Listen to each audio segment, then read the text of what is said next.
రెండు తెలుగు రాష్ట్రాల్లో రోడ్డు ప్రమాదాలు బెంబేలెత్తిస్తున్నాయి.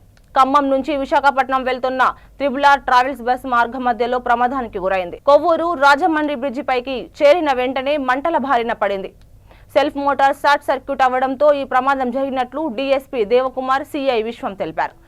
ఇంజన్ డాష్ బోర్డు నుంచి పొగ వెలువడంతో ప్రమాదాన్ని గుర్తించిన డ్రైవర్ బస్సు నిలిపివేశాడు.